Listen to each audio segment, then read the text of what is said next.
You'll find the headlight control switch on the left side of the instrument panel. Turn the control to the first position for parking lights.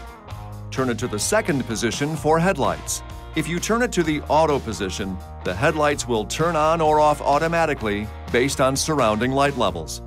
To activate the front fog lights, turn on the parking lights or low-beam headlights, then push in the headlight control switch.